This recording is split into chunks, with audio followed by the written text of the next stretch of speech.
So ngayon, pag nadagdagan na yan dyan, I suggest mag-project ka kahit lupa muna, let's say 100 square meter, 200 square meter doon sa probinsya nyo. Maghanap ka doon na pwede mong mahulog-hulugan. But make sure to transact with a legitimate agent na kailangan may title yung lupa. Baka mamaya naguhulog ka lang, wala palang titulo, rights lang. Are you familiar with rights and title? Yes. Yung rights yung mga binigay lang dati sa kapanahunan pa ng Kastila, ni Marcos, di ba? So yun, kailangan title. So let's say, pag alam mong title yung lupa, pwede mong bilhin. Make sure na medyo commercially located yung yung lupa. Kasi ang target mo, papatayuan ng apartment or boarding house. Diba? Let's say this year, target ka ng lupa. Then the next year, 2017, target ka mapatayuan mo ng 4 doors apartment. Let's say yung 4 doors apartment mo, per door, pwede kang kumita or magpapaupa ng tagwa 1,500 or 2,000 pesos. So that would be 8,000 pesos. And that's what we call passive income. And this is the best thing you can do instead of risking your money to traditional business. I don't recommend traditional business sa mga OFW like you. Especially wala kang mapagkakatiwalaan doon. Kung minsan kahit ka mag-anak mo papagkatiwalaan mo, doon ka pa nalulugi. Human factor, kupit, di ba? So that's number 1. When you go for traditional business, remember this, sa traditional business, kailangan may 3 years capital reserve ka. Huwag kang papasok sa traditional business na wala kang 3 years capital reserve because of the up and down. Okay? Pwede kasi yung business mo bumaba or pwedeng kumikita. Pag time na bumabagsak siya, hindi mo pwedeng isarado, mas lalo kang malulugi. Kailangan i-sustain mo ng capital. Kaya pag wala kang 3 years capital reserve, don't engage into traditional business, especially wala kang alam.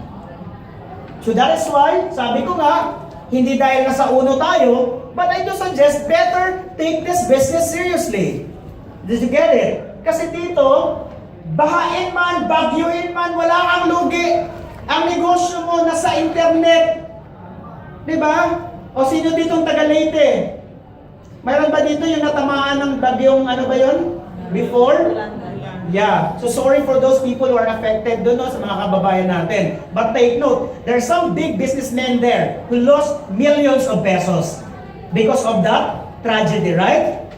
But if you're an auto distributor and you're living in that area, after the Yolanda, after the tragedy, you still have your own business. And you can transfer anywhere because this is portable. You see now the advantage of doing network marketing? So kaya nga sabi ko, don't engage too much in traditional business.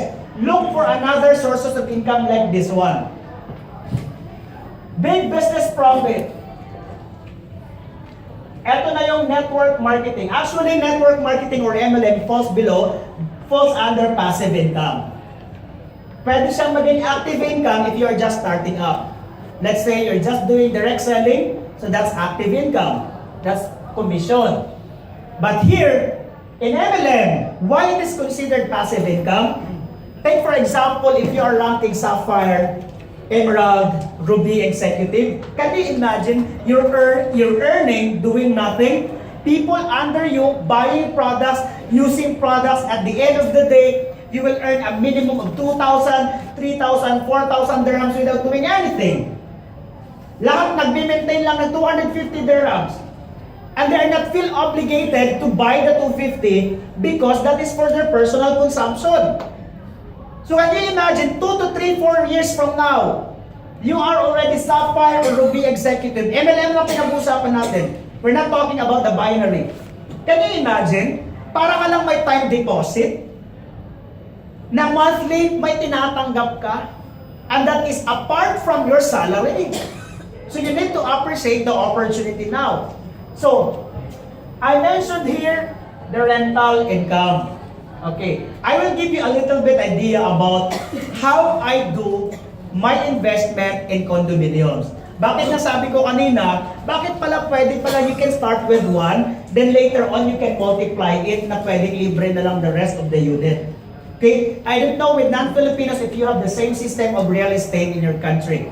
But let me discuss it to everyone. Let's say for example, let's talk about condo, no? Like for example, the unit you are getting is 2 million. Take note sa mga wala pong idea about real estate. Don't be afraid if you see a unit worth 2 million. Kasi hindi ka nang pababayarin ng 2 million agad-agad. There is what we call terms and conditions. Okay? Kaya nga siya tinawag na long-term investment. And this is a liquid asset. Because anytime you can sell it. Once ma-fully paid mo na yung equity na tinatawag. Let's say for example, the unit is originally worth 2 million. Dito, 30% lang ang babayaran mo. Ang maganda, hindi pa buo yan. I-divide yan to 3 years. So minsan, yung 30% ng 2 million or ng original amount of your unit for 3 years, babayaran mo lang yan as low as 1,500 dirhams per month. But when you decide to invest in condo or real estate, hindi po ako ahente, baka mamaya isipin nyo after this discussion, pagbebentahan ko kayo ng condo. Kung may mga real estate agent dito, this is an advantage for you because those who will be interested, pwede nyo silang discussan. See? I'm doing your business for you. Okay, so after 3 years yan, eto mangyayari. Bayad mo na, eto. The developer of this condominium pupunta ng bank. Actually, this is your obligation, but that's part of the service of the developer na tutulungan ka maghanap ng mga accredited bank nila wherein you can do loan. Mangungutang ka. O eto, huwag kang matakot sa utang. May dalawang klase ng utang. Good debts and bad debts. Yung loan mo na pinang-shopping mo, that is bad debts. Yung kinakaskas mo na pambili ng food mo, that's bad debts. Okay? Pero pag nag-loan ka for an investment and expecting return, that's what we call good debts. Okay? Dito, huwag kang ma-shock na milyon ang uutangin. It's normal. Okay? Ngayon, yung remaining 70% ng 2 million mo, yun ang ilo-loan kay bank. Bakit payagan ka? Take note bangko papayag na papautangin ako? Of course! Why? You have already a paid amount and that's what we call equity. Pag in-applyan kay bank, i-aalaw ka ni bank na pauutangin. Let's say for example, pinautang ka ni bank ngayon. Ang gagawin ng bangko, hindi niya ibibigay yung pera sa'yo, syempre. Ibabayad niya yan diretso kay developer. Baka mamaya ipang-shopping mo pa. Okay? Babayaran niya. So ngayon, bayad na yung unit mo. Take note nung pagdating ng 3 years, na nagbayad ka ng 30%, yung unit mo ready to occupy na. Hindi mo titirhan. Diyan na ngayon papasok yung negosyo. Maghahanap ka ng magre-renta. But there are some developer right now who have this leasing something project na sila yan ang maghahanap ng uupa doon, i-enroll mo lang yung unit mo, wala kang po problemahin. Let's say, sa program na yun, there are 10 people who enrolled. Let's say 9 lang ang occupied. I-divide pa rin among the 10 yung kita ng mga enrolled sa program. So yun yung pwede kayong magtanong sa mga real estate agent dito. So ngayon, after that, ang iuupa ng unit mo, yun na ngayon ang pangbayad mo sa bangko. Wala nang lumalabas na pera sa bulsa mo. Take note yung 1.5 dirhams. Okay, ito yung pinaka mababa. Or I don't know, this is the average. Monthly mong ibabayad para sa unit mo sa loob ng 3 years. 1.5 every month for 3 years. Ilalagay, pagdating ng 3 years, sa'yo na yung unit, kasi binayaran ng bangko, pinautang ka. Yung upa dito, yun ang pambayad mo sa loan mo sa bank. Okay, this is how now the magic in banking loan. Kasi lately ko lang ito naintindihan. Can you imagine I'm paying for a unit for almost 4 years na hindi ko naintindihan kung ano yan. Basta when I was in Manila, dinala lang ako doon, tapos mura lang kasi pre-selling period. Can you imagine ganun kalupit ang mga developer nung nagbebenta ng isang bahay na hindi pa naitayo? Huwag kayong matakot sa ganyan That's what we call pre-selling. Diyan kumikita. Later pag yumaman ka na, you can go for developing business kung kaya mo. So, ngayon, pre-selling siya, ibibenta sa'yo, then after that, itong babayan mura lang Kinuha ko siya, I'm paying for 4 years, hindi ko alam kung ano mga kailangan gawin. Until finally, I met the agent, diniscuss niya to sa akin, ganun pala yun. And that's the reason this coming April, I need to go home. Kasi magta-turnover na yung unit na yun. Diba? So ngayon, alam ko na anong gagawin. So eto na. Pag binayaran mo na yung 70%, let's say, naka 20% ka na. Di ba yung bagong utang mo na nalipat na kay bangko? It was already transferred to the bank. If you pay 20%, let's say for 2 years time, okay, you pay the 20%. This is another equity on you. Okay? Which is now again ready for what we call reloan. Okay? Mangungutang tayo ulit kay bangko. Ulitin ko, gagamitin natin si bangko bago pa niya tayo ginagamit. Matagal niya na tayong ginagamit. Pinakikita lahat ng pera niyo nakalina kay bangko. Magkano binibigay niya interest? 2% pinakamataas every year, right? So now, what are you going to do is this. Take note 3 years ka nagbayad plus another 2 years. So that's a total of 5 years. Okay, this is the magic why you need to invest in long-term asset. This is real estate. This is a condominium unit. Originally, it only cost you 2 million. After 5 years, do you think 2 million pa rin siya? No, it appreciates in value. This could be almost 4 million after 5 years. Do you get it? This is just an estimate. Ngayon, pag mag-apply ka ng reloan kay bank, i-appraise niya yung unit mo. They will do the appraisal of your unit.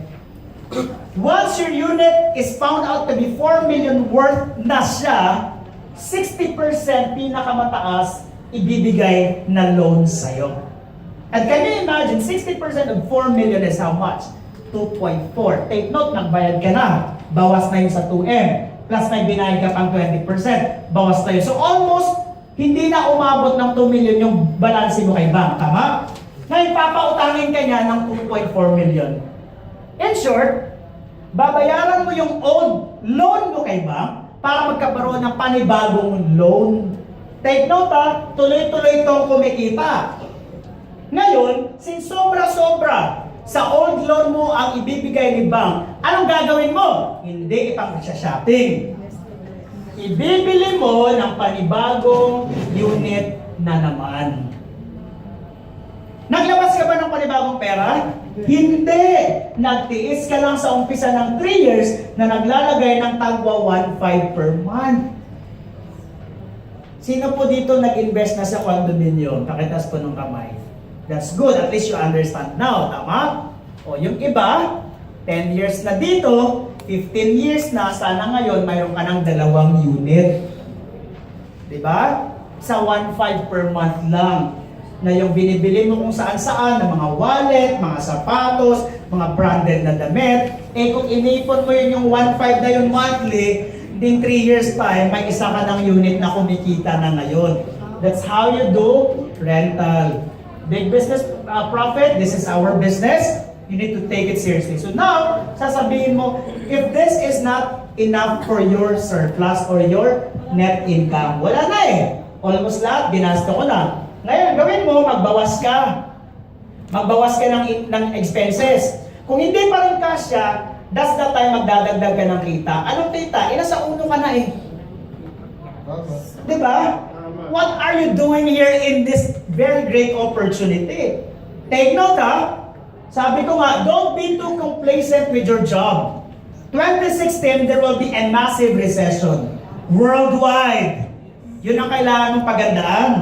Because way back 2007 or 2009, yung last recession sa Dubai, ilang Pilipino ang nawala ng trabaho. I don't know kung isa ka ron, di ba? But take note, this 2016, mas mataas ang rate compare dati ng recession. At nararamdaman nyo na yan ngayon. I'm investing into stock market since last quarter of 2015. Red line na lahat. Ibig sabihin, bagsak ang stock market ngayon. As an investor, it is an advantage on our part. Kasi during this time na bumabagsak ang market, ito yung time na bumibili kami ng mas madami. Para pag bumalik sa normal, after few years, if we sell our stocks, it is higher than what we invested. Eh dito, kayong apektado, why? Pwedeng matanggal ka sa trabaho. Tama mali? So many people, especially here in Uno, very complacent with their job. They're thinking that they are recession-proof, which is wrong.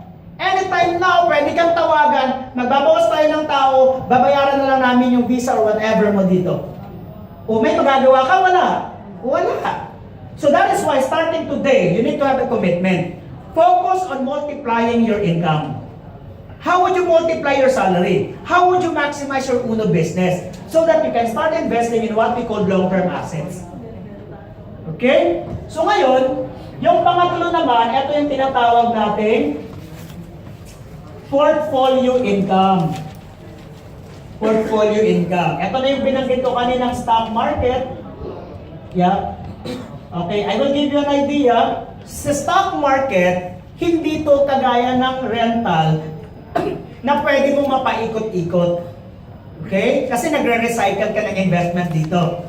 Ang stock market, pang long-term siya for retirement. Did you get it? Pero ang maganda, mababa lang. Can you imagine, as low as 500 dirhams, you can start it straight monthly. Pero kailangan mag-commit ka. 3 years dapat, hindi mo gagalawin. Para siyang alkansya. You set aside 500 dirhams to this month, then forget about your money. Set aside another 500 dirhams, then forget about your money. Then do it consistently up to 3 years. I'm telling you, it will give you massive profit. I will give you some figures later. Okay? So, meron din tayo tinatawag na mutual fund, bonds, insurances, and many other, tawag natin dyan, paper assets. Okay? So ngayon, these are the 3 kinds of income. Sa dami-dami pala ng pwede mong pasukan. Bakit dito ka lang nag-stick sa salary na yan? Which is in this way. Kaya nga sabi ko, be practical this year. You need to know all of this. But take note, before ka mag-engage sa mga ganyan, you make sure you understand everything. Don't go into such thing na hindi mo siya naiintindihan. So that is why, magbasa ka, manood ka ng mga videos. You can, let's say, if you want to learn about this kind of, of sources of income, you can visit the YouTube channel of Pesos and Cents. Are you familiar with that? Yung Pesos and Cents, manood ka doon. Andun lahat, in-explain lahat, kaya bakit kailangan mag-invest, bakit mas maaga, bakit consistent. So, ang nangyayari kasi minsan, matagal mo na yung napanood. Hindi mo pa rin ginawa. Di ba? Okay. So, these are the different sources of income. So, don't depend on one single income. Don't be a single earned income person. So now, alam mo bakit marami pa rin hindi nag-i-invest? They're thinking that investing is just an option. It's a choice. I will show you now why investing for your future is not a choice.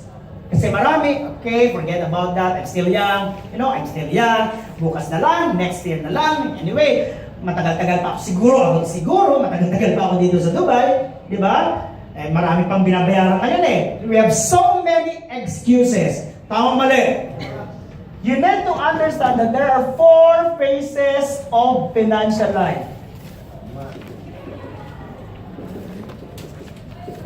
Okay, what are the 4 phases of financial life? First phase, we learn.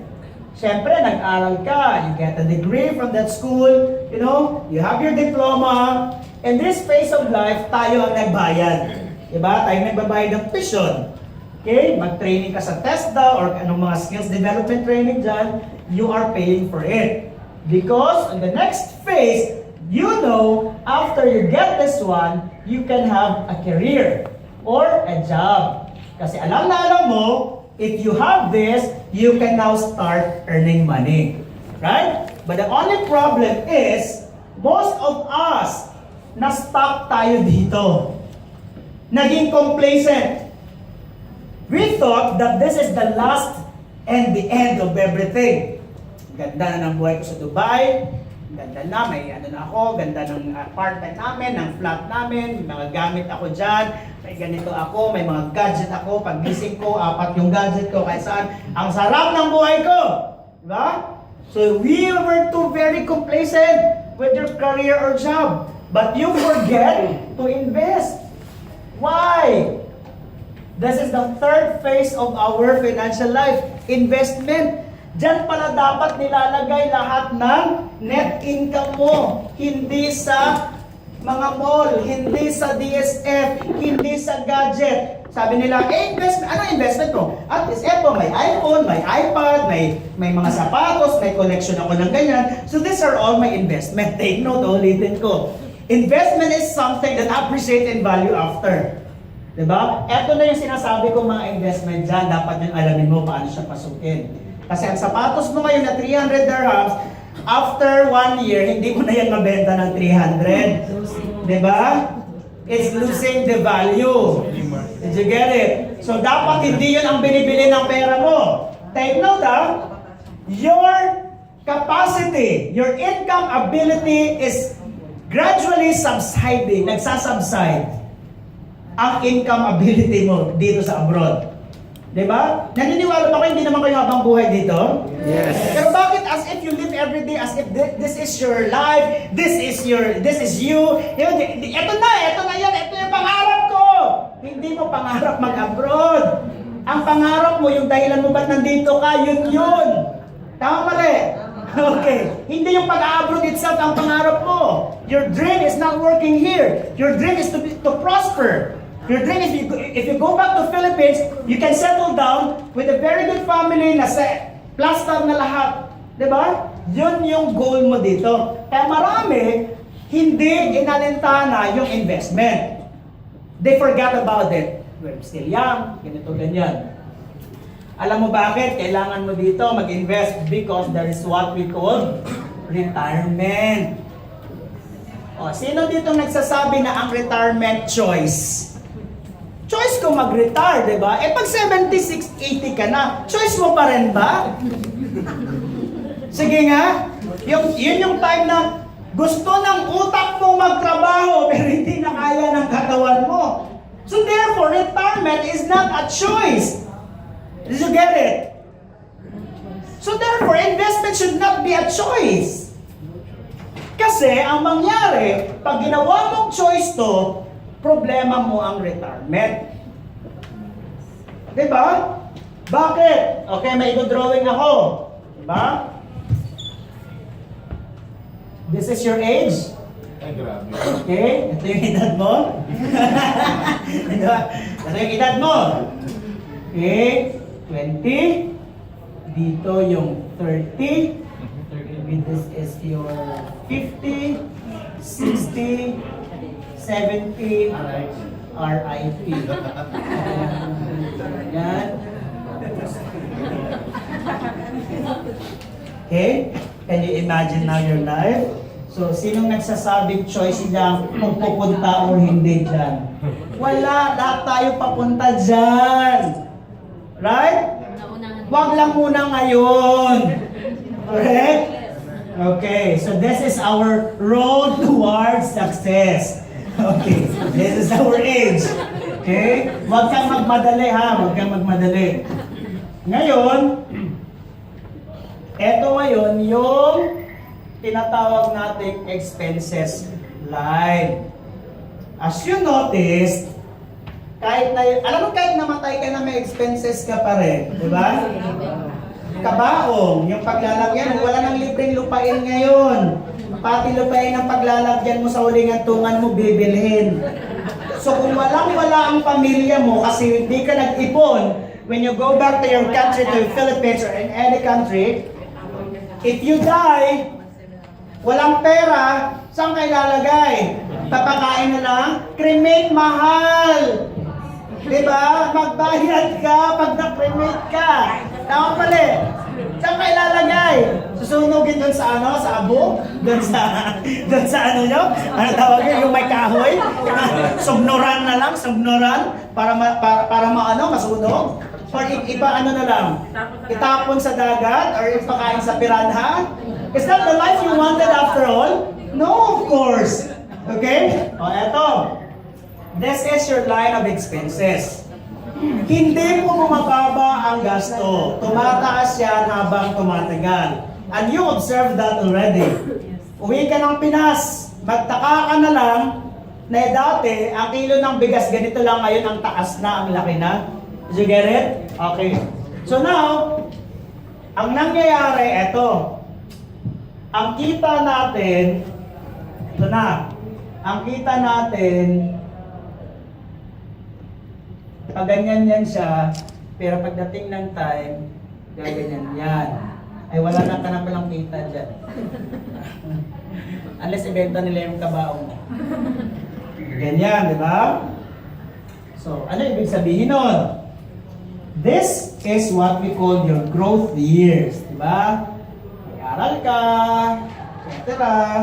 And this is your career years. Career. Is growth years. Okay? Then, dito yung tinatawag nating pwedeng peak of your careers or pwedeng family years. Right? 30 to 50 years old. Okay? So yung iba, delayed ang dito na sila sa 40 nag-aasawa. Hindi kaya di ba? Yung iba, the reason why you're not getting married at this age, because walang pera, walang ipon. Baka uuwi nga. Then, eto naman yung tinatawag natin na deterioration years. Deterioration. Ano ibig sabihin ng deterioration? You are deteriorating already.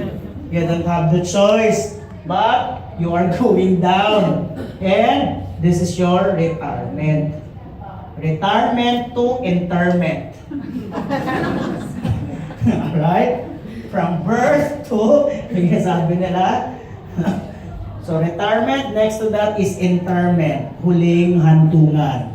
Right? Okay, so now, this is what we need to learn and understand. This is our income ability. Hindi ko sinabi ito yung salary mo ngayon. I'm saying income. Therefore, ito lahat. Did you get it? Once you maximize your potential, kailangan pataas ng pataas yan. At during this time, your income should be higher than your expenses. Let's say you are between this age right now. Parang ganito, ganyan. Ito yung income mo dapat. This is your expenses. But the problem is, nung naglista ka dyan ng income and expenses mo, dito ka pa lang na edad. Bakit negative na? What happened? Number one, you are a victim of this. Get it? But, number two, wala kang other source of income. So that is why you need to learn how to maximize this opportunity. Kailangan ibirit mo pa. Hindi pa yan ang todo mo Tama mali? Like in our business. Sabi mo, nabigay mo na lahat. Sabi mo, na-invite mo na lahat. Kung na-invite mo na lahat, dapat may grupo ka na. Tama mali? Wala pa nga. Kasi, you're too relaxed. You're too complacent. 10,000 dirham sahod ko every month. Pag may invite or wala, okay lang naman sa akin yan. 3,000, 4,000, okay lang yan. Pero hindi mo, ngayon na, alam mo, na kahit pala may sobra, hindi pa rin sapat. Nakita mo na ngayon? So now, you need to stretch your potential. Ibirit mo. At ang pagbirit mo na yan, hindi para sa akin. Do you get it?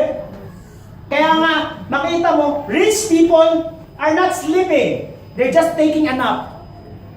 Alam niyo ba yun? Rich people don't sleep, they just take a nap. Pero hindi ibig sabihin, habang buhay hindi sila matutulog o magnanap na lang. Habang dito, habang dyan, habang papunta sila sa edad na yan, they're doing everything. They're maximizing everything. Diba? Sir William Barbo, our president, nagtanong kami sa kanya, anong sikreto mo, Pres? Bakit ganyan? Isa ka na kayo sa mayamang tao sa Pilipinas and you're the owner of the #1 MLM company in the Philippines. Sabi niya, when we are doing networking before, when we are starting like you, wala kaming Sunday. Walang pahinga. And now they're living the life they want. Did you get it?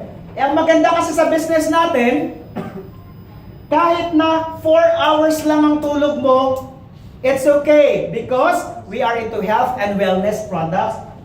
Otherwise, o kung ibig sabihin nun, kung hindi mo na experience, hindi mo ginagamit yung produkto. Tama? O dito ang ganda eh, perfect na perfect yung dating eh. Ibirit mo lahat, kahit kulang yung tulog, okay lang, you're protected with Ultima C, with coffee. Di ba? O, then tapos, eto pa. Pagdating mo dito, this might be the peak of your career. The peak. Okay? Ito niya ang pinakasagad. Diba? Kaso nga lang, majority of us, hindi natin naaabot to. Kasi relax ka lang. Wala kang target. Wala kang goal. Pero kung tutuusin, kaya mong umabot dumating dyan. Ngayon, nararamdaman mo na, nung 40, 50, na daan-daang bumabagsak na si lolo mo at si lola mo. Ang sakit na yung tuhod, di ba? Medyo nalalabo na yung mata. Tama? So that's what we call physical deterioration. Whether you like it or not, mararamdaman at mararamdaman mo yan. Maswerte ka kung etong ideal life ang pagdadaanan mo. What if, in the middle of your peak of your career, na-disgrasya ka? Uuwi ka. Nagkasakit ka kasi hindi ka nga gumagamit ng supplement. Bar dito, bar doon, sigarilyo dito, sigarilyo doon. Lifestyle eh. Abroad ako, di ba? Oh. What if, by force, uuwi ka? Are you financially prepared? So what are we waiting for?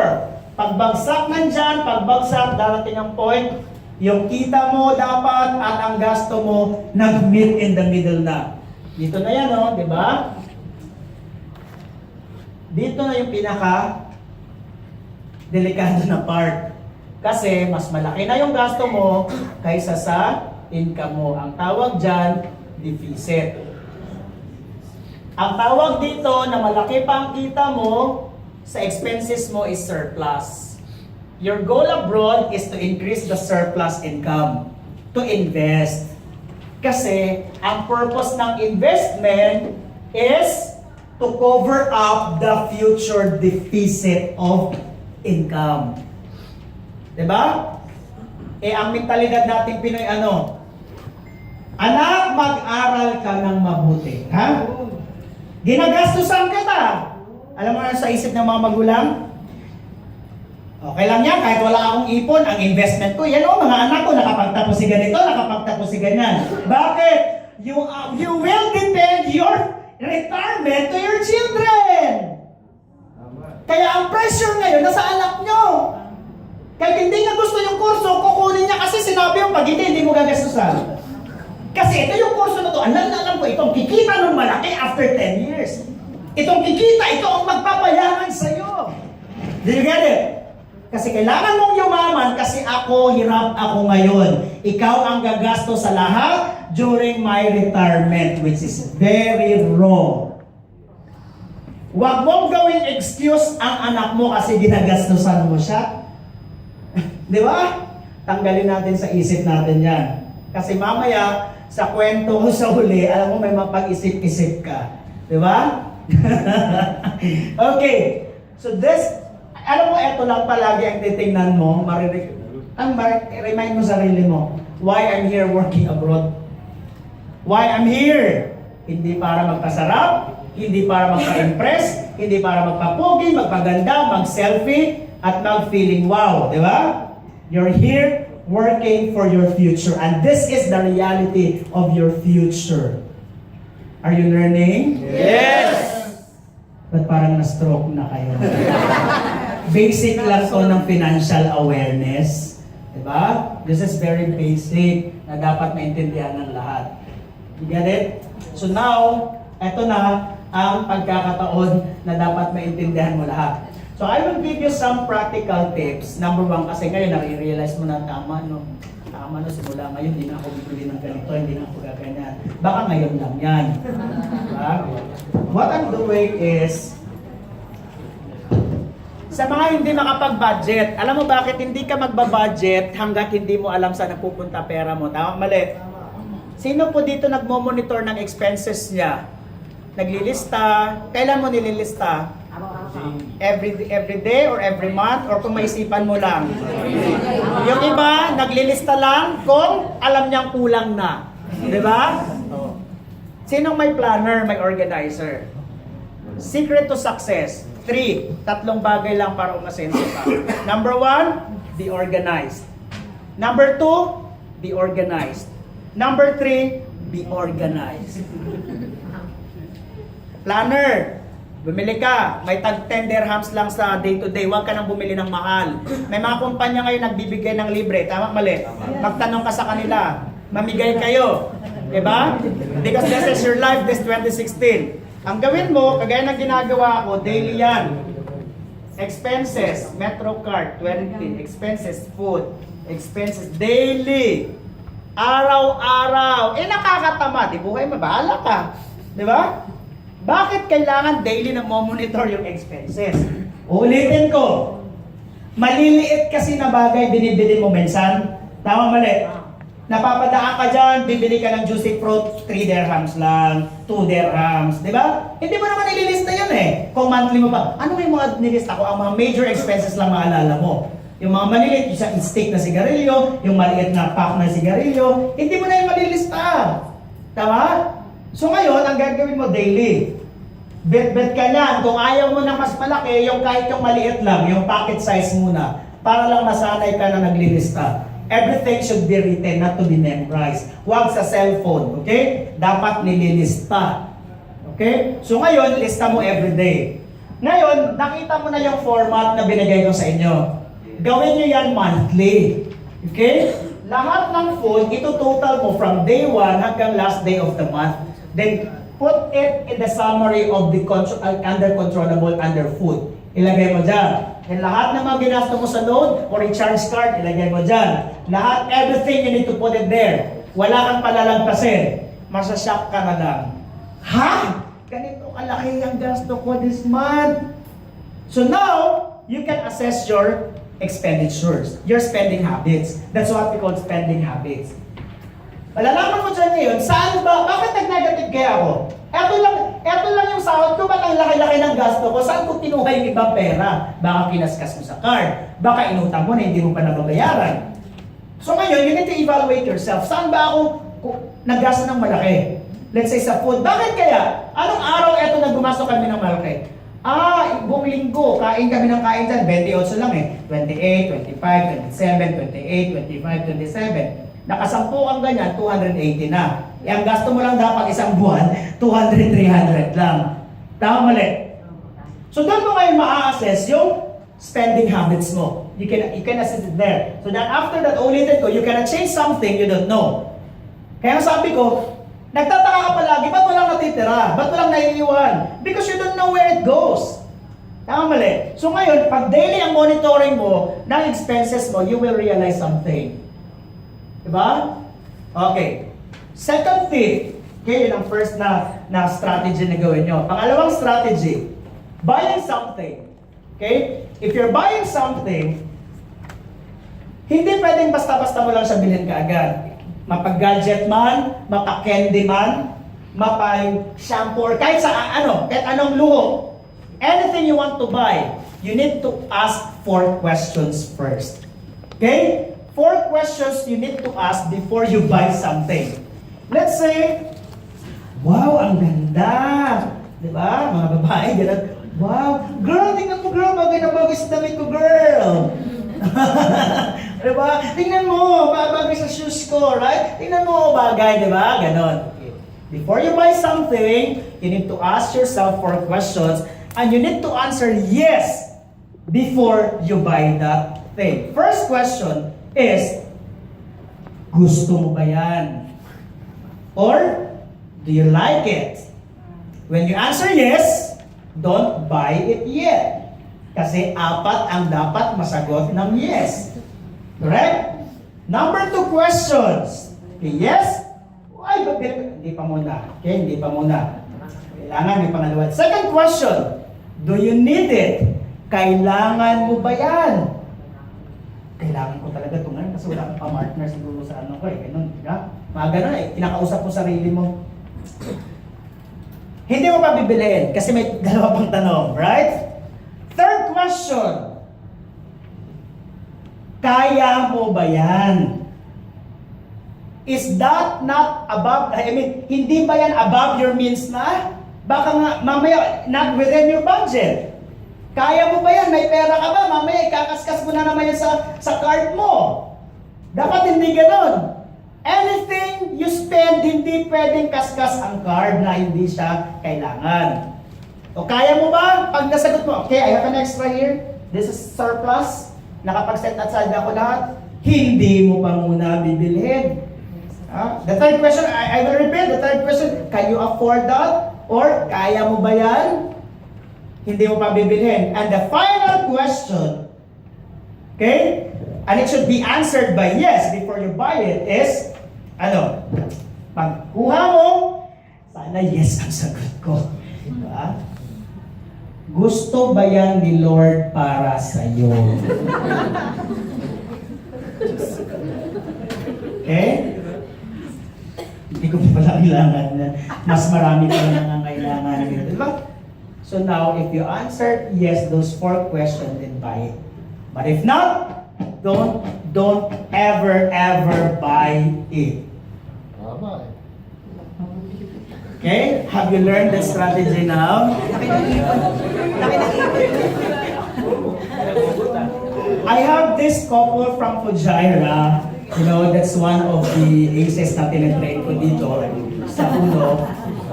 Before I went to Nigeria last June, I teach them, I give them, that's the book from Vic De Jesus, yung title niya is Kontento Ka Na Ba Sa Kapirahan Mo? I don't know if that book is still available in National Bookstore. May mga practical tips doon, how to budget, how to save. So that's one of the strategy. So diniscuss ko sa kanila and I teach them. 5 months akong nawala, di ba, from Nigeria.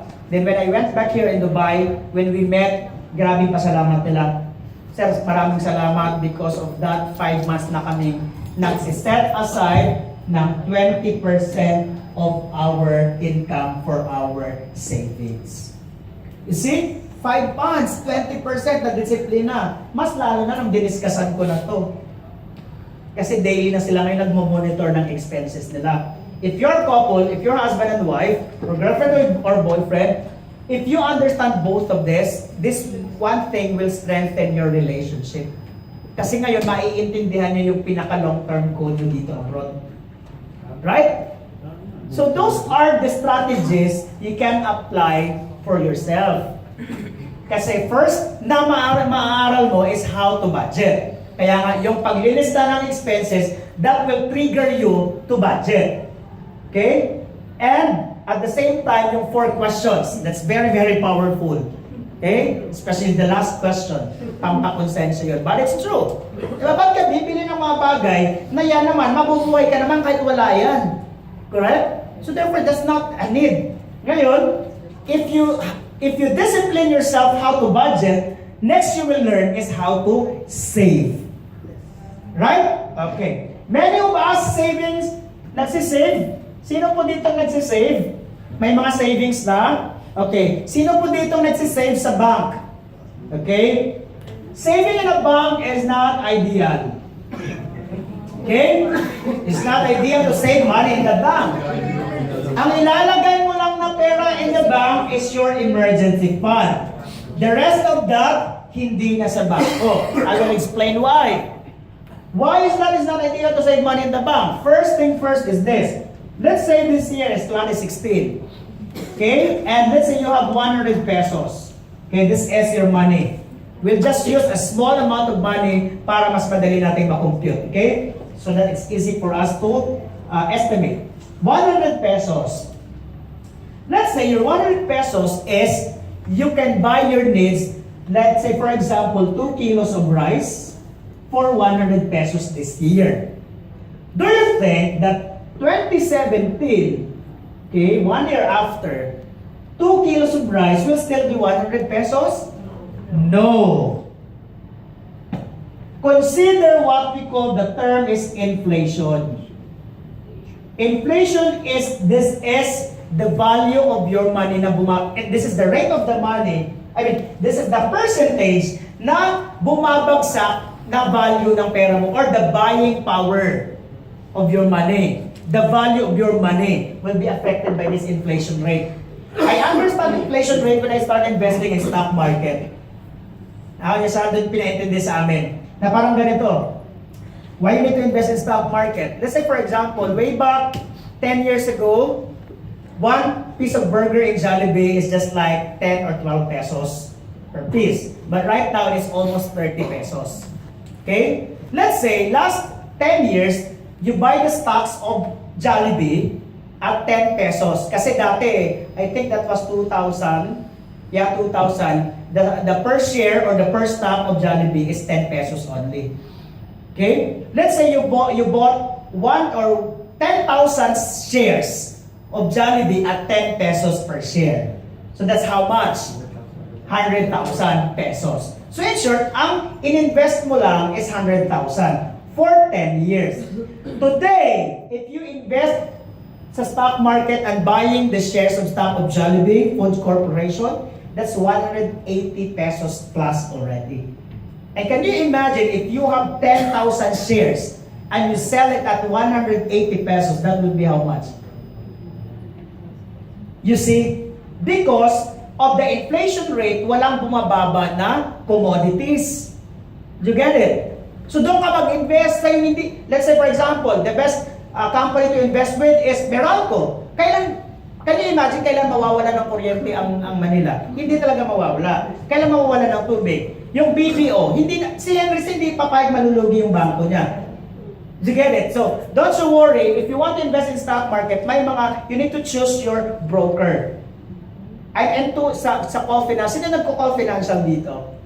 Okay, CoFinancial is an online broker na affiliated with the Philippine Stock Exchange.